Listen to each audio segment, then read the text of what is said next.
দিল্লির লালকেল্লা বিস্ফোরণের তদন্তে বড় অগ্রগতি। উত্তরপ্রদেশ সন্ত্রাস বিরোধী স্কোয়াড ইউপি এটিএস জম্মু কাশ্মীরের কার্ডিওলজির ছাত্র ডক্টর মোহাম্মদ আরিফকে কানপুরে আটক করেছে।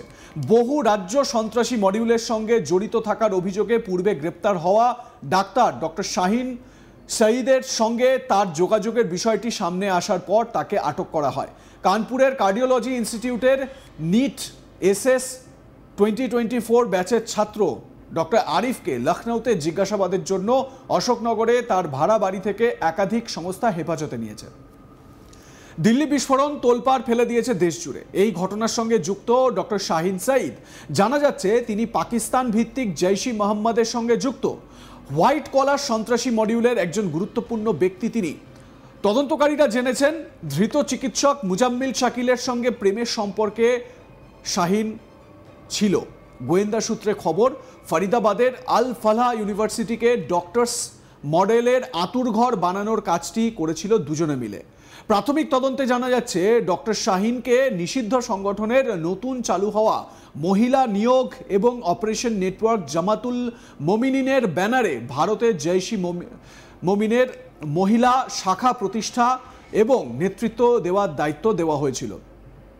তদন্তকারীদের একটি সূত্রের বক্তব্য, সেই সূত্রে শাহিনের প্রতি ভালো লাগা তৈরি হয় নবীরও, ফলে ত্রিকোণ প্রেমের সৃষ্টি হয় বলে অনুমান তদন্তকারীদের।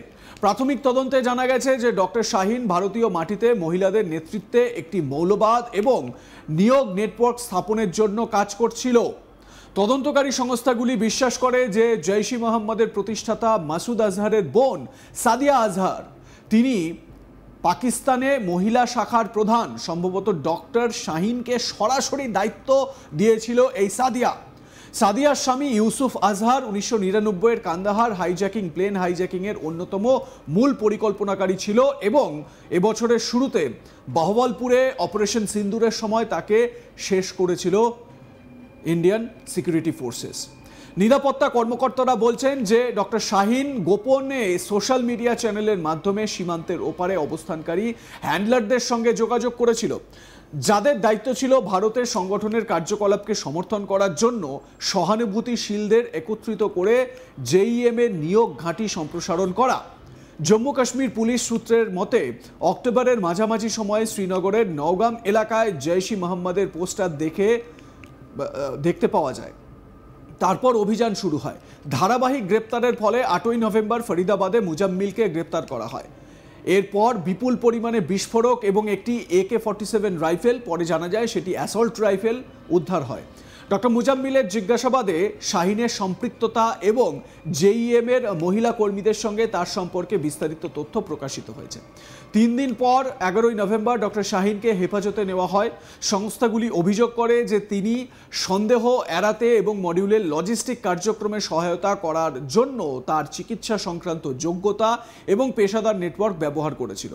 ডক্টর শাহিনের গ্রেপ্তারের পর উত্তরপ্রদেশ সন্ত্রাস বিরোধী স্কোয়াড বা ইউপিএটিএস, জম্মু কাশ্মীর পুলিশ এবং স্থানীয় কর্তৃপক্ষের একটি যৌথ দল মঙ্গলবার লখনৌয়ে তার লালবাগের বাড়িতে অভিযান চালায়। কর্মকর্তারা নিশ্চিত করেছেন যে প্রাঙ্গণটি তার পরিবারের, যেখানে তার ভাই ডক্টর পারভেজ আনসারি থাকতো। এটিএস মোবাইল ফোন, একটি হার্ড ডিস্ক এবং পরিবারের বেশ কিছু নথি বাজেয়াপ্ত করেছে। মঙ্গলবার সন্ধ্যায় জানা যায় ডক্টর পারভেজ আনসারিকেও জিজ্ঞাসাবাদের জন্য ইউপিএটিএস এবং জম্মু কাশ্মীর পুলিশ হেফাজতে নিয়েছে। তার বাবা সৈয়দ আহমেদ আনসারি সাংবাদিকদের জানিয়েছেন যে তিনি তার মেয়ের এসব কিছু জানতেন না। তিনি বলেন, প্রায় 1 মাস আগে আমি শাহিনের সঙ্গে শেষ কথা বলেছিলাম। আমার 3 সন্তান আছে, আমার বড় ছেলে শোয়েব, আমার মেয়ে শাহিন এবং আমার ছোট ছেলে পারভেজ। আমি কখনো তার নাম ডক্টর মুজাম্মিল বা এই ধরনের নাম বা তাদের কার্যকলাপের সঙ্গে যুক্ত কারোর নাম শুনিনি। কানপুরের গণেশ শঙ্কর বিদ্যার্থী মেডিকেল কলেজ থেকে প্রাপ্ত রেকর্ড অনুসারে ডক্টর শাহিন 2006 সালে উত্তরপ্রদেশ পাবলিক সার্ভিস কমিশন থেকে নির্বাচিত হওয়ার পর এই প্রতিষ্ঠানে যোগদান করেন। পরে তিনি 2009 থেকে 2010 সালের মধ্যে কনৌজ সরকারি মেডিকেল কলেজে কিছুক্ষণের জন্য দায়িত্ব পালন করেছিলেন। কলেজ কর্মকর্তারা নিশ্চিত করেছেন যে ডক্টর শাহিন 2013 সালে ছুটিতে যান, তবে তিনি আর ফিরে আসেননি।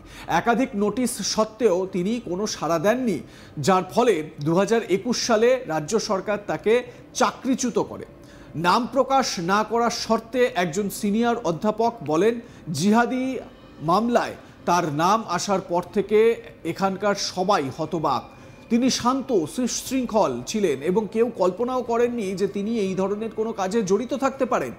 মঙ্গলবার উত্তরপ্রদেশের এটিএস জিএসভিএম মেডিকেল কলেজ থেকে তার সম্পর্কিত সমস্ত সরকারি রেকর্ড বাজেয়াপ্ত করেছে। তদন্তকারীরা জানিয়েছেন যে ডক্টর শাহিন মহারাষ্ট্রের একজন ডাক্তার জাফর হায়াতকে বিয়ে করেছিলেন, কিন্তু 2015 সালে এই দম্পতির বিবাহ বিচ্ছেদ ঘটে।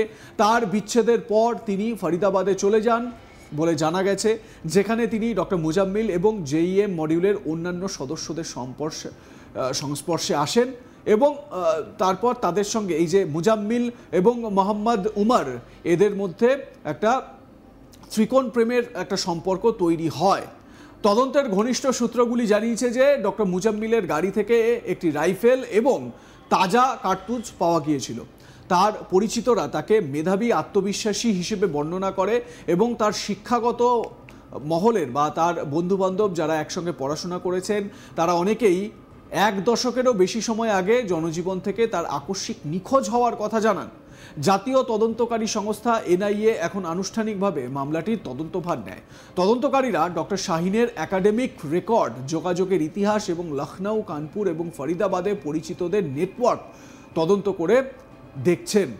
স্বাভাবিকভাবে এই ঘটনায় একাধিক মডিউলের ছবি কিন্তু সামনে আসছে। আপনারা জানেন আহমেদাবাদে সবজিতে কেমিক্যাল মিশিয়ে দেওয়া, রিসিন কেমিক্যাল মিশিয়ে দেওয়ার যে মডিউল, এটাও কিন্তু আনফোল্ড করা হয়েছে। এবারে এই রিসিনের কোনো অ্যান্টিডট নেই। বিশেষজ্ঞরা যাদের সঙ্গে আমরা কথা বলেছি, অনেক ডিফেন্স এক্সপার্ট বা এই বায়োলজিক্যাল ওয়েপন সম্পর্কে জানেন যারা, তারা কিন্তু বলছেন যে রিসিনের কোনো অ্যান্টিডট নেই।